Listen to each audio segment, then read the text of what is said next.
Okay, We're live. We're live. We're recording now. I wanted to hit record before we got our stuff together, because I think sometimes that's the most interesting part, is us trying to It's figure out authentic. what the heck we're going to talk about. It's authentic. It's Yeah. authentic.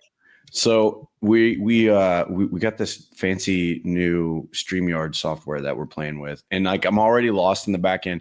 We're in trouble because I am the only one that has access to the back end of this right now, and I have no idea what I'm doing. So I'm going to end up with like 9,000 things on the screen and not know how to get them off. It's fine. It's an adventure. So right here, is it right there for you too? Can you see this right here? I can see a QR code over there. It's over there for you. For me, it's right here. There's a QR code right there. If you scan that QR code, that'll send you to the link to set up a 14-day free trial at CrossFit Final Call. So that's fun. And just for the record, for anybody watching, we're a lot more put together as coaches than we are as podcasters. Oh, for sure. Yeah. Well, I think that so this is a huge struggle for me, like top to bottom, Molly, because I've put so much time into coaching and becoming a good coach that I've like pushed everything else to the side. So like when it comes to social media and website management and all of those kinds of things, like those are skills that I have like, I wouldn't even say that I have like tip of the iceberg development in those skill sets. So like it's a huge struggle point for me. Plus I'm a boomer when it comes to technology. So I struggle with that also. Yeah, that's okay. It's all right. We all have our strengths. We do. Yeah. So we're way better coaches than we are technologists. Yes. Or at least I am anyway. Okay. There's just so many options here for me to click on. Like I'm looking at them, like I don't even know what should I even mess with this. I'm just going to quit messing with things. What are we talking about today, Molly? I think today would be I know, get rid of the soft talk. I know today would be a good opportunity for us to just do a quick like recap of the Open. Maybe what are some takeaways that we have as coaches? Yeah. Some things that we noticed, kind of our thoughts on it, all of that jazz. Since it's still kind of fresh in our minds. Yeah, sure. You know, I think I'm not 100% sure, but I think I can. I'm going to play with our. No, I'm not. I'm not going to do that. I'm not going to try to do that. Were you going to try to put like the Open workouts up there? I'm try to pull the Open workouts up. I know that there's a way that I can do it, and I don't know exactly how to make that happen. Like I don't know how to. I'm afraid if I click something, I'll exit the. Yeah, it's all good. So yeah, I mean, we just finished up the CrossFit Open. This was, how many Opens have you done now, Molly? This is my third. Your third. Okay. Yeah. So this was my 9th official Open. Like how many years? But how old is the Open? 19 years? 20 years? Years? So I think this would be the 20th year. This is the 20th year of the CrossFit Games. So this would probably pretty clearly be the 20th Open. I would think. if your maths like mine does. Yeah. So this was my 9th. But 13th overall. So I've been doing CrossFit for 13 years, and I think I've done the Open every single year. I just didn't sign up in those first few years. So third Open, what was your take on? So yeah, this was my first Open doing at RX. I've done it scaled the first 2 years. And then, so this year was my first year. My goal was just to do 1 rep in RX, and got a little bit further than 1 rep for each one. But I would say my biggest takeaway, I think that surprised me the most, was how accessible all 3 workouts were for everybody. Like there wasn't as much high skill as I feel like there maybe has been in the past. There weren't as big separators. It was a much more engine workout, metabolic conditioning. Yeah, for sure. It like strength or anything else. This one was by far my favorite Open that I've ever done. Yeah. I mean, I think for 2 reasons. One, because I was able to participate in the whole entire thing this year. So last year I had a back injury, so I wasn't able to do. I think I did like 2.5 workouts out of the 3 last year. I think I missed submitting a score for one of them. So I was able to do the whole thing this year, and that was because the movements were accessible. Like nothing was like crazy heavy. Are you frozen or are you just, there she Can goes. you see Okay. me? Okay. Okay. I was trying to pull up what the first open workout was so I can maybe share it. So that's what I'm trying to do also. So I have it pulled up on my second screen here, but I don't know how to share it to our view here. You should be able to hit the little down in the bottom in the middle. There's like that box computer monitor with a plus sign. Oh, I see it. Try that. Try that. Can I do share screen? Hang on. We're about to get this. Boom. Hey. There it is. Okay. Cool. Wow. All right. So, man, I totally lost track of what I was saying. Oh yeah. You can do it. Yeah, I could do it. The workouts were really, really simple. And it's funny. That's either the biggest reason that people loved this year or the biggest reason that they hated this year. Well, I think that a lot of times we forget about the progression from the open to the games, right? Because so many people are only able to participate in the CrossFit Open itself, and they're not going to make it to the next level. Like they get really focused on just these 3 workouts. I mean, Dave said it several times, like,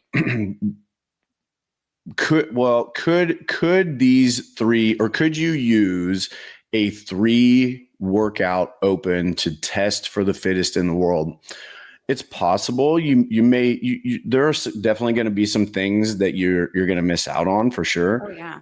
But if we were to like settle into Dave's mind for a little bit, like you have to think of, he looks at the CrossFit Games as a 20-year progression.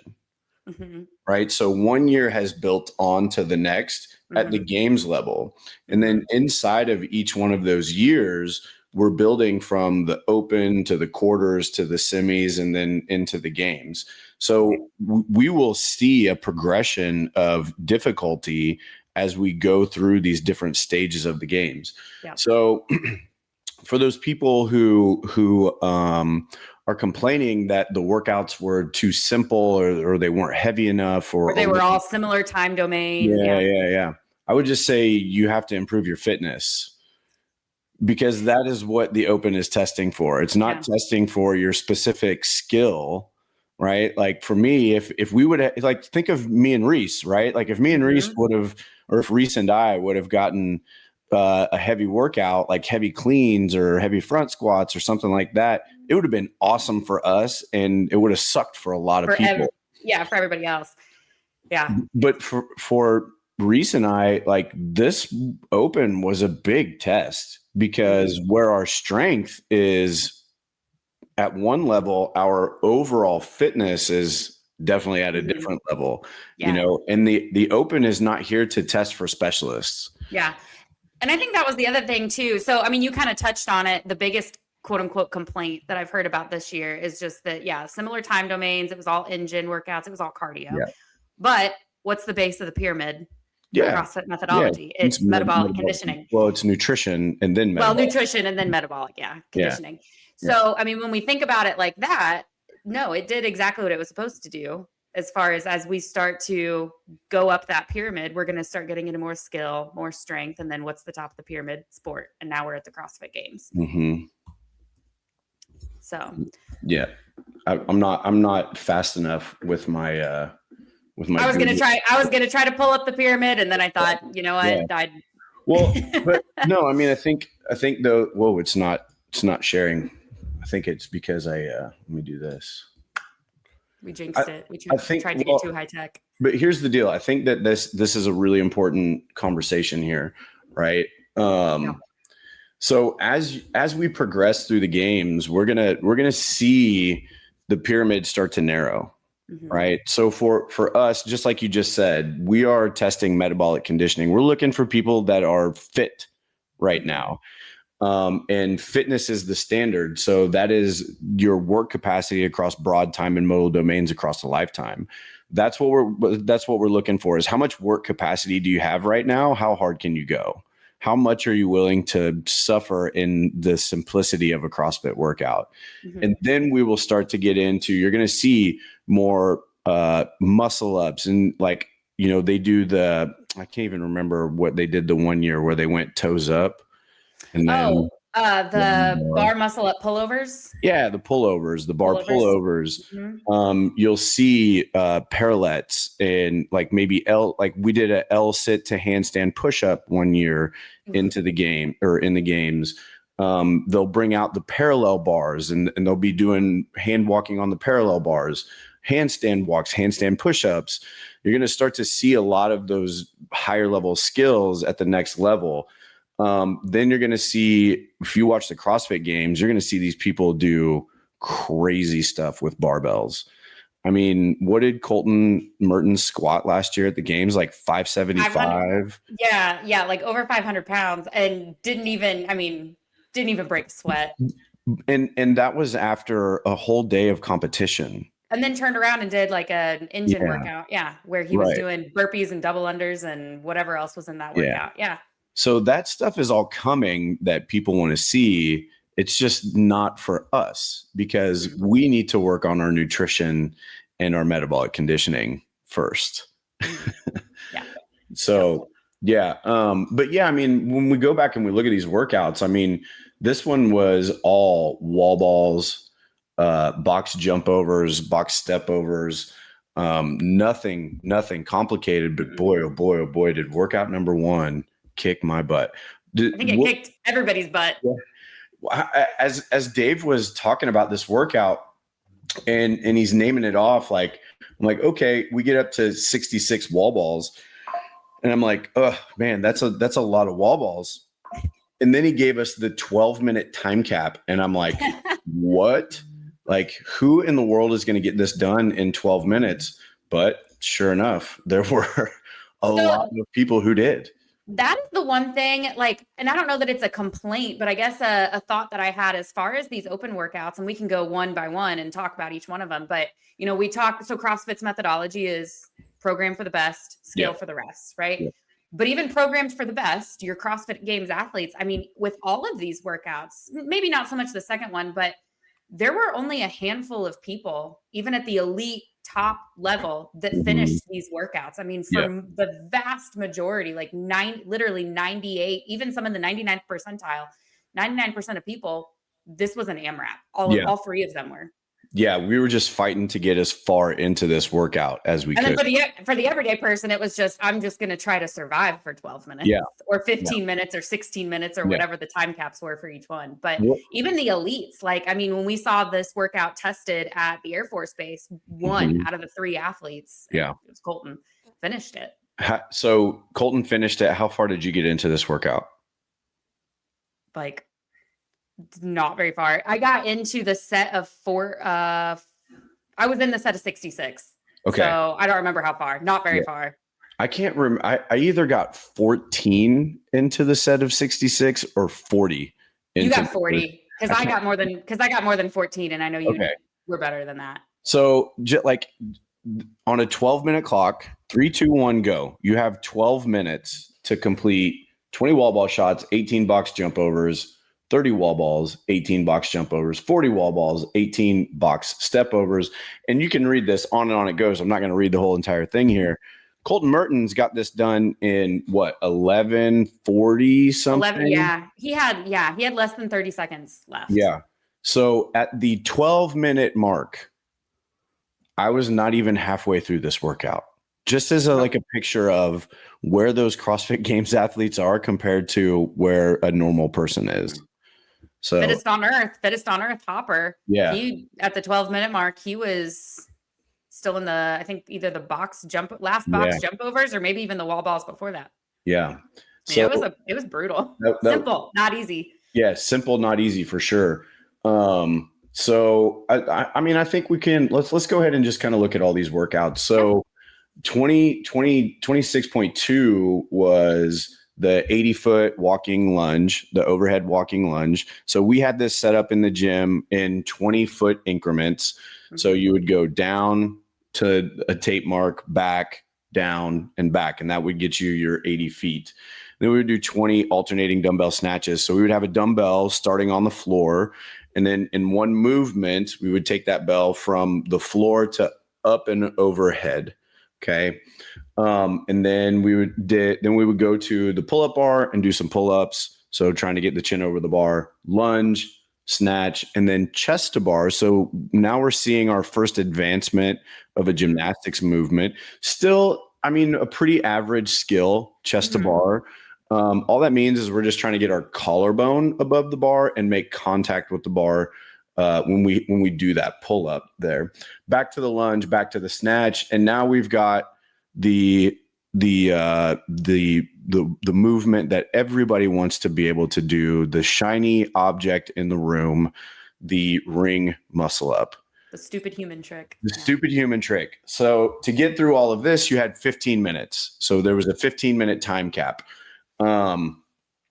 Molly, how far did you make it into this workout? I made it to the chest to bar. To the chest to bar. So you were got stuck. Yeah, you were here. So did you RX this workout, or what did you do this scale? Did you do the whole open RX? Yeah. Bro. That was my goal this year. High five. Goal mission accomplished. Yeah. I think I got 3, 4, 5, 6 muscle ups, something like that at the time cap. I think go ahead. I was just going to say, this one was a race. I think for most people, this was a race to wherever the skill was the bottleneck. So it was a race to wherever you got stuck on the skill. So for me, I don't have chest to bar yet. So I spent the last 4 or 5 minutes practicing chest to bar. Most people, I think, were spending 6 minutes practicing muscle ups. Yeah. Lindsay blew through this workout. So we did this at the same time. And she got to the muscle ups 4 minutes before I did. Oh my gosh. And I had, I think, 2 or 3 minutes at the end of the workout to get to accumulate muscle ups. So she was there for so long and fighting and struggling to get her first ring muscle up. She has bar muscle ups, but I remember it was maybe just over, maybe around a year ago, maybe a little less. She said to me, she's like, I'm just not interested in ring muscle ups. And that and handstand walking are two skills. She's just like, I'm not interested in that. Yeah. Until they showed up in the open. Yeah. And then she practiced ring muscle ups for an hour a day, every day that weekend, because she was so determined. And now, she was going to get it. So now she has gone to Taylor Self's Train Sentinel. Is that what it is? Sentinel training, Train Sentinel. Sentinel training. Yeah. And bought a 12-week muscle up progression that she's following because she's like, I'm going to get this ring muscle up. I see her in there on the back half. And it's funny, the open, bar muscle ups too. It was the open last year that she got her first bar muscle up. And then after that, it was it sparked something in her and she started doing bar muscle up EMOMs every day to get better at them. Yeah, she's a very determined person. But you know what, though? That is part of what the open does for us is it exposes those things that we haven't been working on, right? Oh my gosh, that's going to be a whole segment that we're going to get to after we go through these workouts. Yeah. Okay. Well, I'll put a pin in that one then. Okay. So this one I thought was really fun. I liked this one. I when I did this workout, honestly, I had no expectation to get a single muscle up. But then when I realized when I was finishing up that last set of walking lunges, I was like, oh, I'm going to get there. And then all of a sudden I was like, oh man, am I going to have the capacity to be able to do one of these?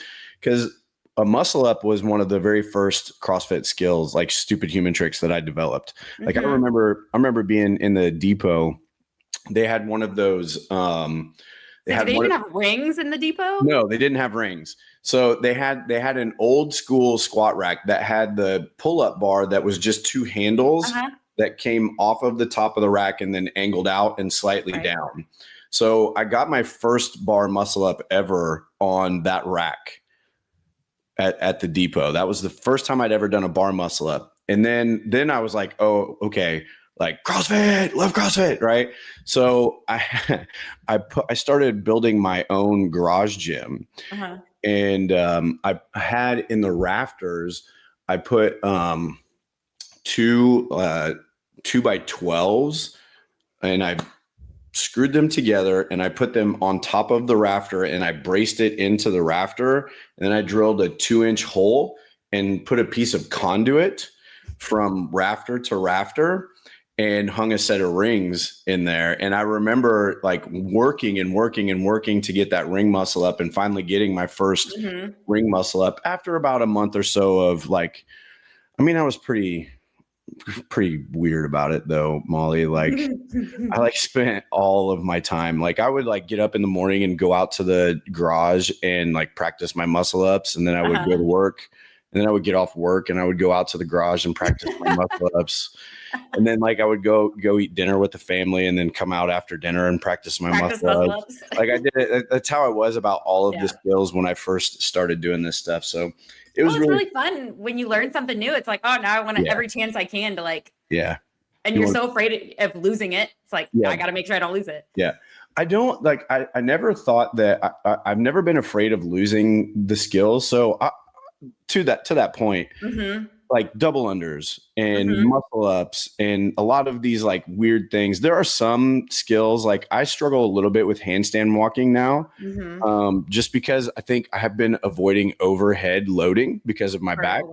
But some of these skills, it's almost like riding a bicycle. Like once you figure out how to do it, like it's kind of always like you always know how to do it at that point. Like once you develop the skill for the first time. So I remember the first time I got skipping pull-ups. Yeah. It was like that. Like every chance I'd get, I would rep out 5 because it was like, I want to make sure it wasn't a fluke, that I can actually do them. And then after a while, it was like, okay, they're there. Yeah, you got them. You got them for sure. Cool. So workout number 3. And real quick, so going back to what you were saying about how this is all like a 20-year progression that Dave is looking at in terms of programming. I love that ring muscle ups show up in the second workout of the Open in 2026. And I know this isn't the first time, but what year was it in the CrossFit Games that they were told to do ring muscle ups and no one had figured out kipping yet? Yeah, it was. So you had games athletes that could not do them. Yeah. So I was going to go, like, I wanted to go back and even look at some of these old, like, they don't even have, what do we have? Like, they don't even have. Was there like any scaling options either? No, it was just, there were no scaling options. So double unders and power snatches, 11.1. I want to say it was maybe 2011 or 2012 if I can dig up the video, we're definitely going to have to watch Annie Thor's daughter struggle with getting her first ring muscle, or trying to get her first ring muscle up. But yeah, man, it's pretty cool how this stuff, like the development of the athlete. And I think that I see it because I'm such a meathead. I see it more at the barbell. You know, like that first Open workout had overhead squats in it at 75 pounds. Well, that's easily for the dudes. That's easily 135 pound overhead squat now. Yeah. And then you go and you see that in the games, and it's probably like 225 or 265 or something crazy like that, you know? Right. So. Yeah, cool. It's a testament too. I mean, CrossFit works. It works for the average everyday athlete, and it works for the elite. Like, look how much better everybody has gotten. For sure. So what do we have for 23.6? We had 2 rounds. Oh, this one was crazy. This one, like this one was my favorite. This was definitely my favorite, except Dave was on something when he was announcing it, because I don't think he knows what the workout was. But. So it's like kind of hard to explain. Like when Lindsay and I were watching the announcement, and I was like, "What is going on?" He said it, and then I was like trying to write it down on a whiteboard, and I'm like, I don't understand what he's talking about. Like I did not get the workout. I guess it's a little more simple when you look at it here. But also it's very typical of like a mayhem workout. Like I feel like we have a lot that are like this, like 2 rounds of this. And then usually though, we get a little bit of rest in between. That was the difference. Mayhem would for sure throw like a 1 minute break or 2 minute break in there or something. 2 rounds. Yeah, this would be an interval for sure. So what do we have? 2 rounds of burpees over the bar, 12 cleans. So a clean is taking a barbell from the floor to a front rack position in one movement, and then 12 thrusters. So a thruster, we would go in that front rack position into a full squat and then stand and press the bar up and overhead. So 2 rounds of that at weight number 1, and then you add weight to the bar, and then you do 2 rounds of the same series of movements again, and then you add weight to the bar, and then you do 2 rounds of the same series of movements again. Burpee over the bar, clean, burpee over the bar, thruster. Time cap 16 minutes. Yeah, there was a 16-minute time cap on this one. Yeah, that's what I was trying to, I couldn't find it. This workout was really hard, I thought.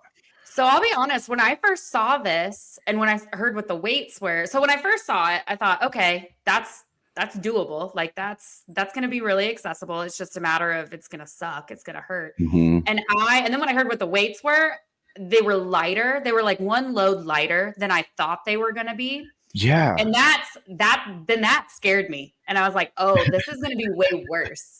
Because anytime in CrossFit, like you look at something and you're like, oh, that's lighter than you thought, then that means it's going to be really bad. And then I was kind of surprised to see that only 1 out of the 3 athletes that were there for the announcement finished it. Yeah. So that was the thing that got me was like, so Lindsay and I did the workouts right after the announcement each week. Which is wild. I've got to like stew on it and like overthink it for like at least 48 hours before I can do it. I can't. Like, I just have to do it and get it done and get it out of the way. So I was watching the announcement as I was warming up for this workout, and we're getting ready. We're getting ready to hit 3, 2, 1, go on the clock. And I look up at the TV, and all 3 of the girls doing the workout, all 3 of the professional high-level athletes that are like crush everything all the time, are like laying on the floor in the middle. Two of the 3 being podium finisher athletes, like top. They're like laying on the floor at the bottom of a burpee, like contemplating, like, you know what I'm talking about. Like you get down to the bottom of that burpee and you're like, I do not want to get back up. Do I really need to get back up? Yeah. Yeah. Like, you just like, is this even worth it? Like, I don't even know if my arms work anymore. I don't know if I stand up, I'm probably just going to fall back down.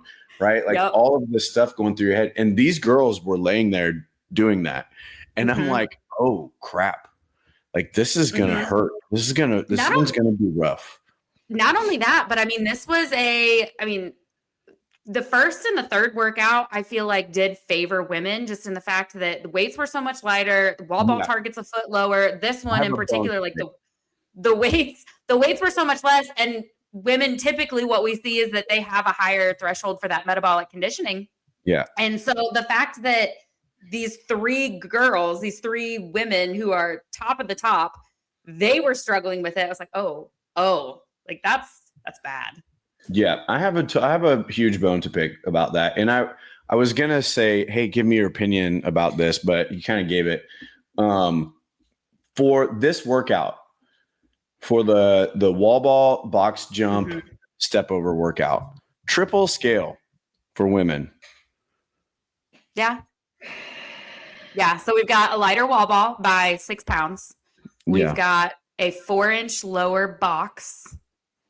And a lower target. And a foot lower on the target. Yeah. So triple scale for women. What do you think about that? Being the wall ball that you are. Well, yeah. So let's also talk about the fact that wall balls are my absolute least favorite movement in CrossFit, and I cherry pick the heck out of every wall ball workout, and it really showed. I wish that I had a video right now of you doing wall balls that I could show, because Molly has to jump when she does her wall balls. Yeah. So here, my bone to pick isn't so much with that. My bone to pick is with Colton Mertens, because I had this, as you look at this, He ruined it for you. Yeah, he ruined it for me, because if you look at this workout, you're like, oh, this is a tall person workout. And I can use that excuse. I'm 5'2", like, for me, a 20-inch box jump, that's getting up there pretty high. Yeah. Getting to a 9-foot target or 8-foot target, that's pretty high. Well, not for Colton Mertens, who is like the same height that I am, and he wins the workout against these much taller guys. I'm like, well, crap. So it is no longer a tall person workout. I mean, so I lost my excuse. That's the one of the beauties of CrossFit is like man, you're capable of whatever you think you are. Yeah. Oh, yes. Going in either direction. Yeah. 100%. I mean, Colton is really short. Did you see him in person last year? Like, were you able to get Yes. close to him? Like, he's a really short dude. Like, he's probably, what is he, like 5'5"? He's like 5, yeah, Maybe 5'5" or 5'6"? 5'4". Okay, yeah, he's really short. But He's not much taller than I am, but his quads are bigger around than I am. I was Like gonna my say, entire did you body. see the size of his calves? Yeah. Yeah. Like, his calves are like this big. They're Yeah. so huge. Like I said, his quad is bigger than me. Yeah. So this little short dude has identified what his weakness is and trained his weakness so that it is now a strength. Like literally to the point where he was one of the best in the world at this workout. When there's everything says that he should not be the guy that takes this workout, like he's like, watch me. Watch this happen. So I don't know how I feel about this triple scale thing in this workout because like I get it. Like I understand where you're at. Like for the normal average person, woman versus man, a wall ball is just naturally going to be a little bit easier because we're a little bit stronger. We're a little bit taller generally. Right. The box jump, kind of the same thing, but I feel like there's just got to be a better way to even this up. So I can understand the wall ball weight. I think the target should be the same because you've got women that are taller than men. Yeah. I mean, the target I think should be the same, and really the box height. I mean, it wasn't 4 inches is 4 inches, but it's kind of the same thing with the box height. I think it should have been. I think it would have been evened it out a little bit more so to have same wall ball or same height, target height, and same box height, different wall ball weights. Yeah. Okay. I'll buy that. I think that would be interesting to see. It would be interesting to see. Now, I think the big separator gender wise was on the third one. Yeah. So I'll be honest with you, dude. I was pissed when I saw this.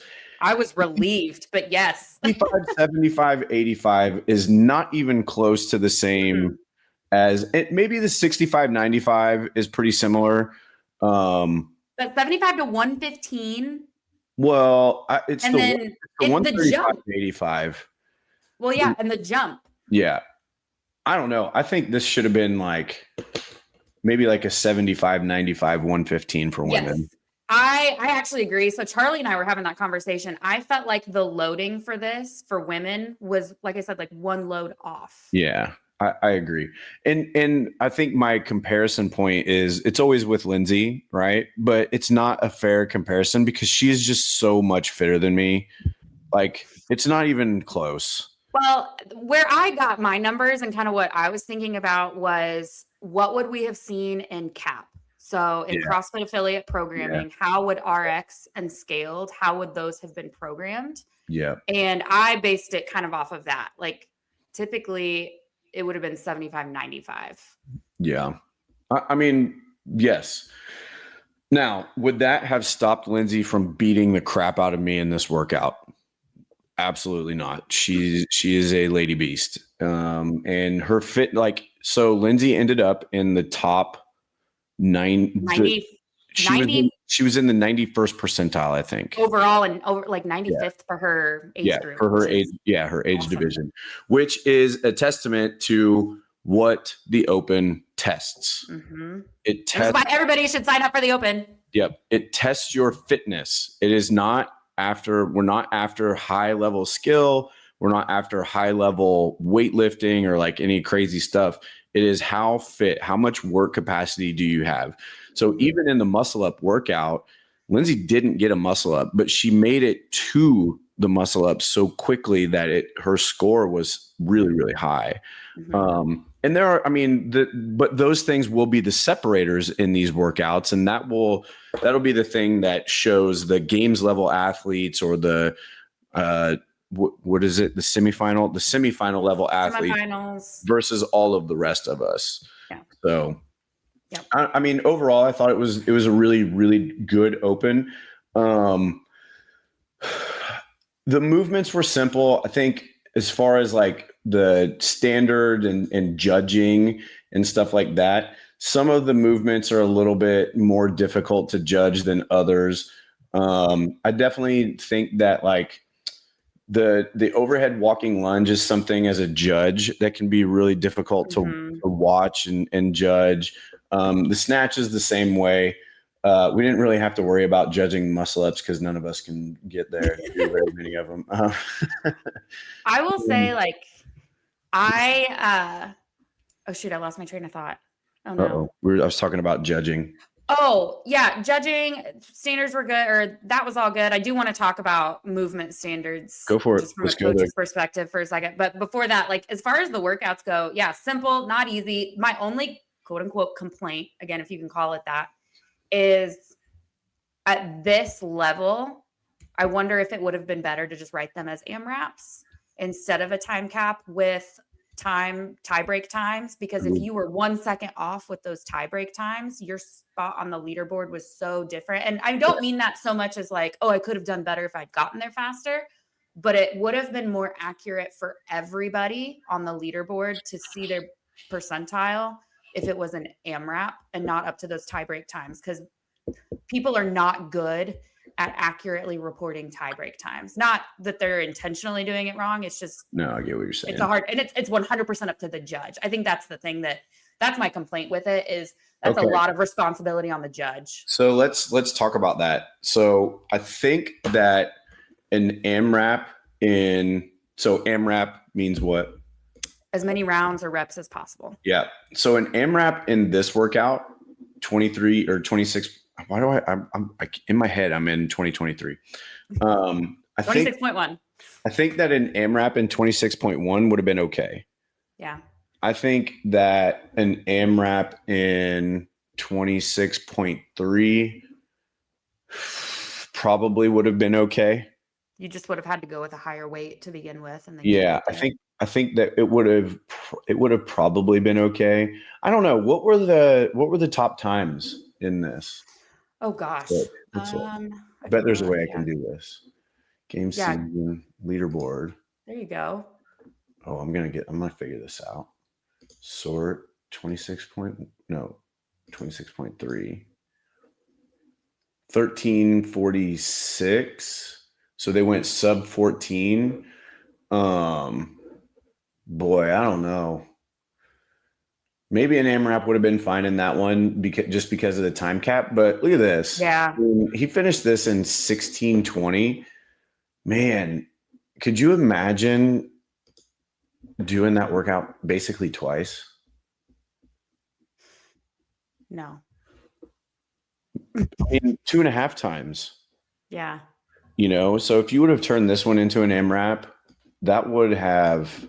Yeah, and I guess that one, so maybe not so much that one because it had an ascending skill. Man, that one would have been devastating. Oh, yeah. Like if you kept it as an AMRAP, like if I was going to keep this as an AMRAP, then I would say we're going to go pull up, chest to bar, muscle up, and then we're going to stay at muscle up for every remaining round. Yeah.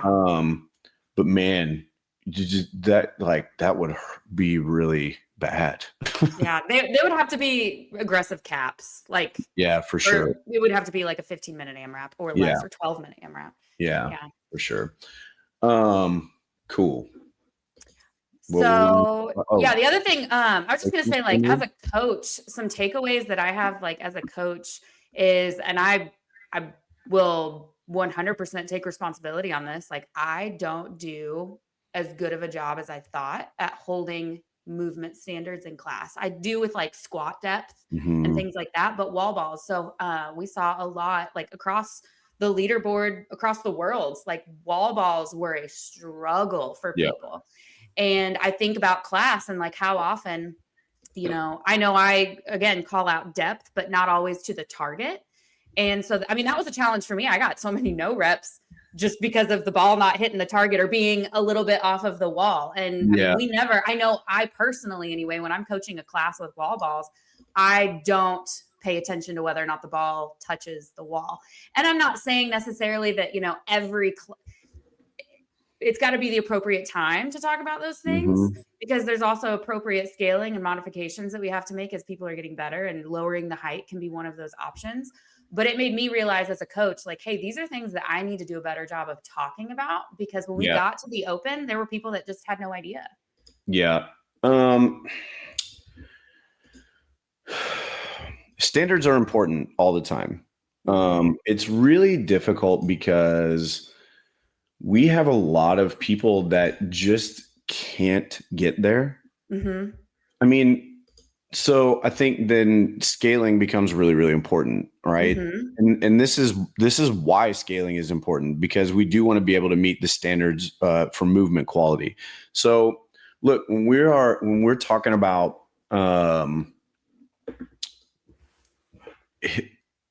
I would even, let me back this up. So if we're going to talk about just a squat, then it's not just, did your hip crease go below the top of your knee, right?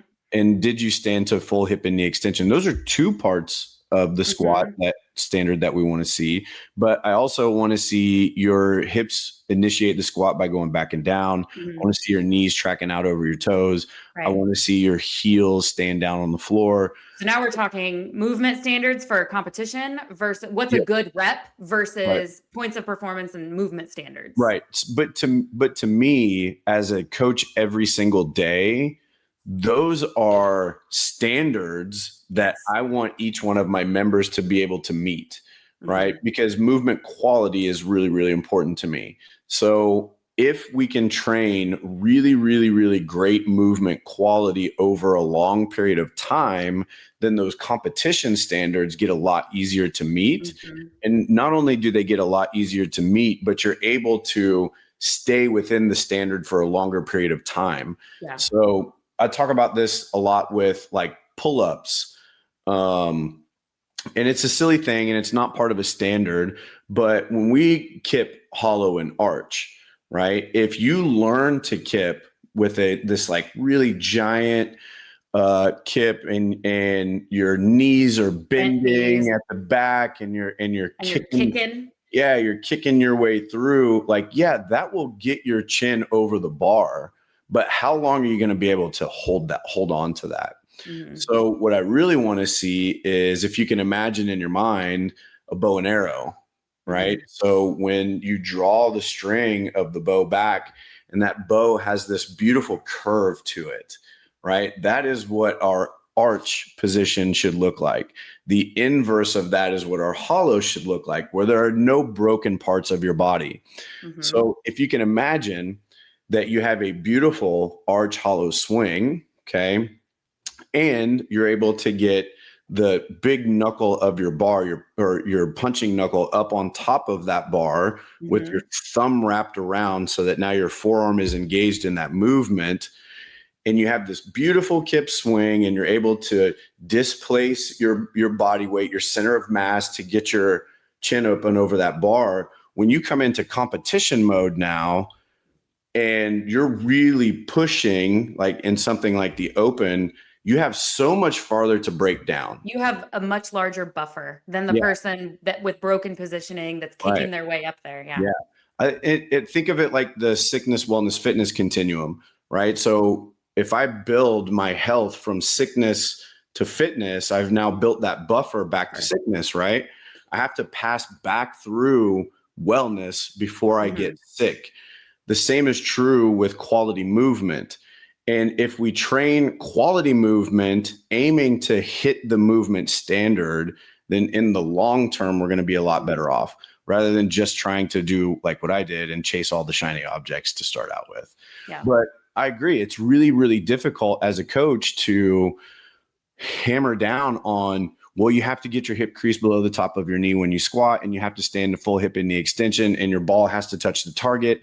You know, I think as a coach, you have to pick the thing that you want to work on. Right. Yeah. And understand what is a true scale versus what's being lazy. Yeah, for I know sure. that's maybe a harsh way to say that. Like I'll use wall walks as the example. So when we saw wall walks in last year's open, Hmm. I mean, I think a lot of us thought we were doing full wall walks until we had the tape lines down and Yeah. we realized, oh Well, no, crap, we weren't. Yeah. I was not doing a full wall Yeah. walk. And now I feel like our capacity as a gym, since we've had those tape lines down, Yeah, has gotten better at wall walks, or at for least sure. knowing what's a partial versus what's a Yeah. full one now that we're aware of those movement Yeah. standards. So as a coach, it just reminded me of some of those Yeah. movement, like what's a good rep versus a no rep Yeah, to for bring sure. up in class. Not that I'm going to stand there and no rep And people in no a rep people. class Yeah. workout, but Well, but but just reminding people of that. so here's a tactic. So if we're gonna have a coaches meeting here, here's a tactic that I would take if I was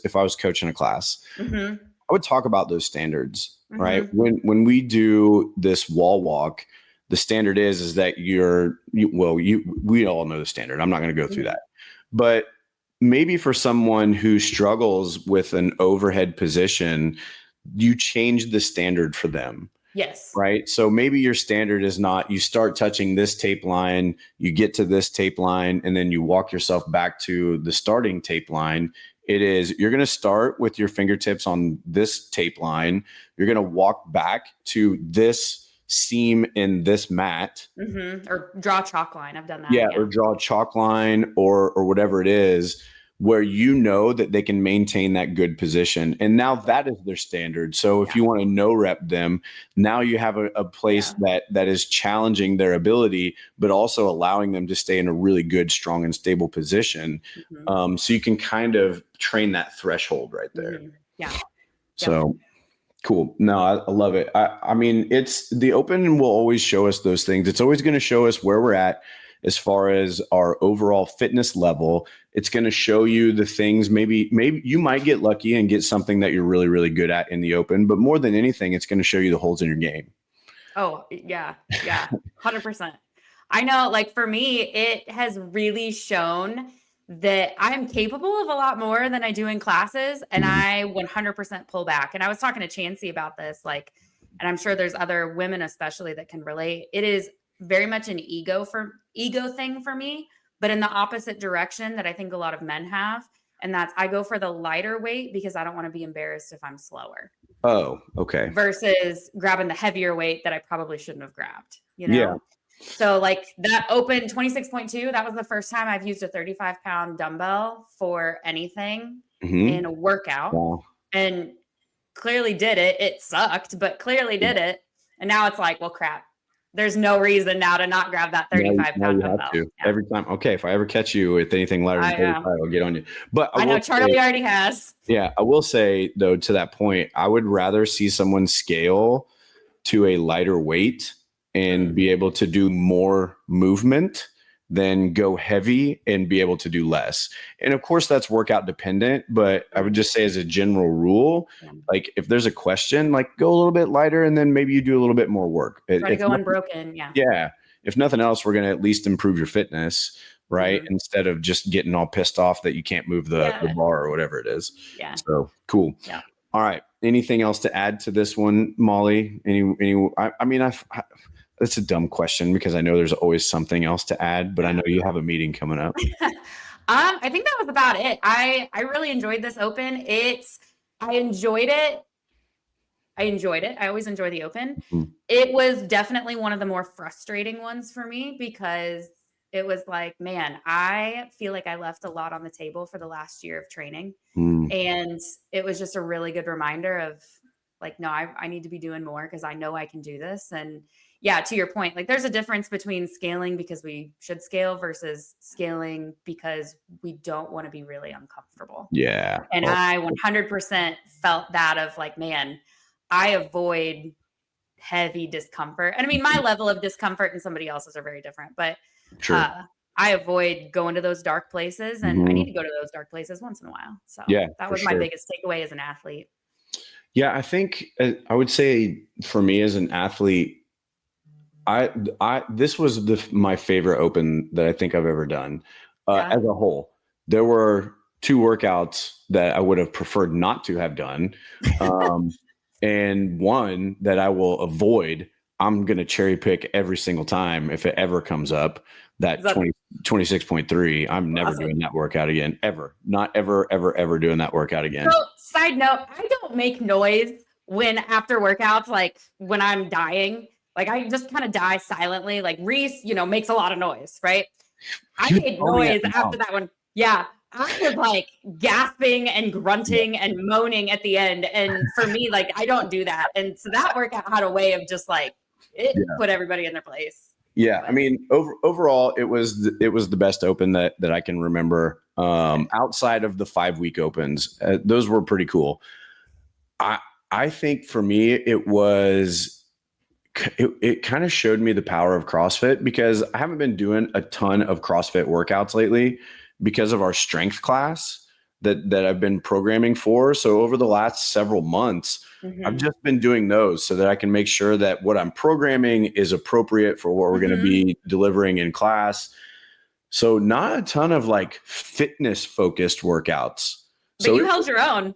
Well, it was like my leftover fitness, like we talked about that buffer, like my needle was definitely falling back, but I hadn't fallen all the way back to sickness yet. So I had a buffer of fitness built up that I didn't realize that I had. I mean, I finished like 66th percentile overall or something like that. That's awesome.